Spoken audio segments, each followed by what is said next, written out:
Hello and welcome to Soul Integrative Wellness, also known as Spectrum of Life. My name is Dr. Stephanie. Today I'm going to talk about the skin and how changing the habits may help your skin condition.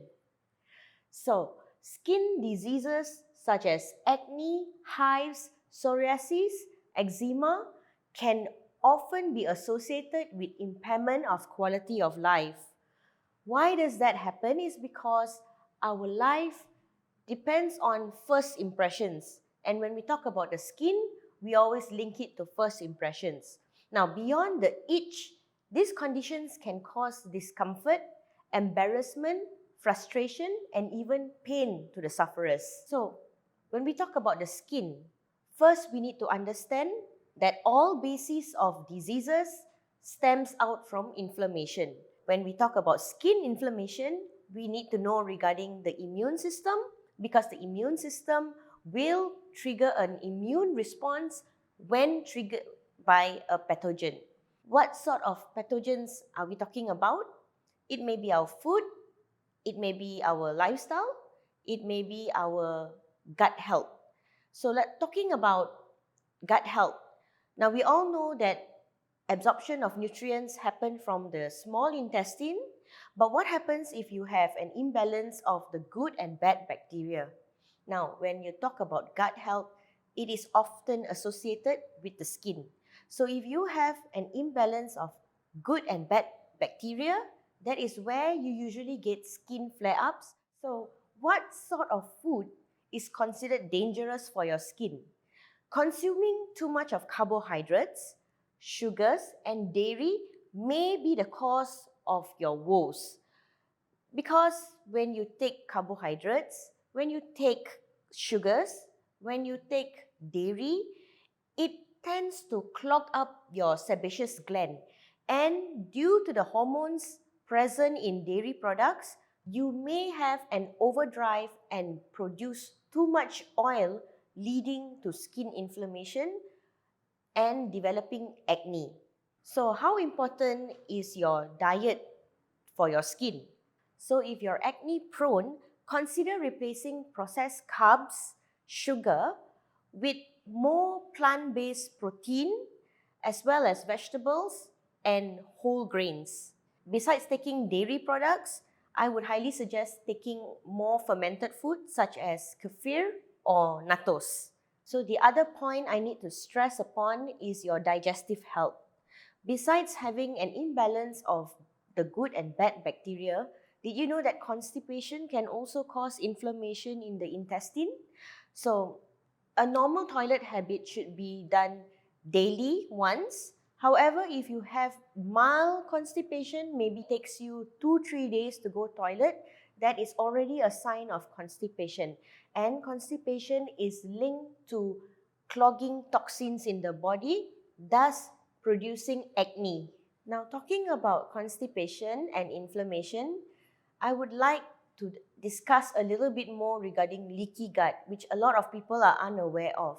You see, when you have an inflammation of your intestine, what happens is you have very small openings in the gut lining.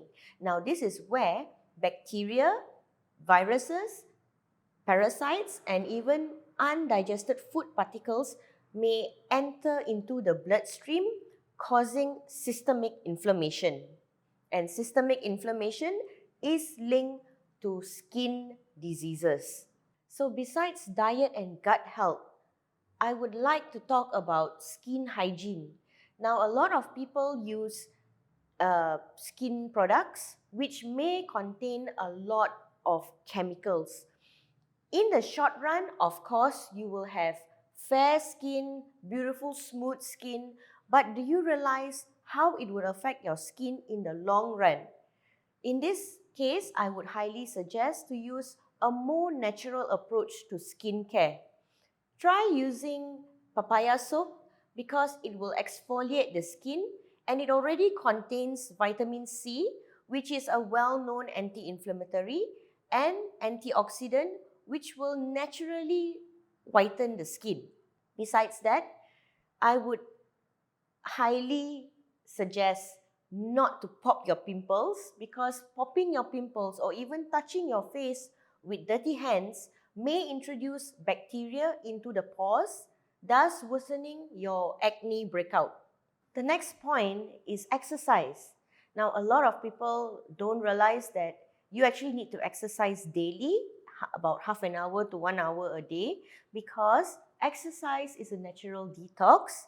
Exercise will regulate your hormones, and detox will actually increase your red blood cells to reach all your vital organs. Now, when you exercise, that is when you will realize your hormones are regulated. That means you have more happy hormones, and your stress hormones may be reduced, thus reducing inflammation, thus reducing acne breakouts. The other point is stress. Now, stress can cause a flare-up of inflammations in the body. Now, why is that? It's because stress will reduce your immune system and further suppress your gut-skin health. Now, for that, I would suggest to do a medical checkup to see your stress levels and your stress hormones so that you may have a better approach to skin treatment. So finally, I would like to recap the 5 points I mentioned earlier. Now, we talk about diet and how we can help the skin. Now, we talked about gut health. The third point was exercise. The fourth was stress. And the fifth was skin hygiene. Now, if you would like to know more regarding skin treatments at our center, we do have skin detox treatments here. Do come and visit us, and we will gladly help you with your healing journey. Thank you.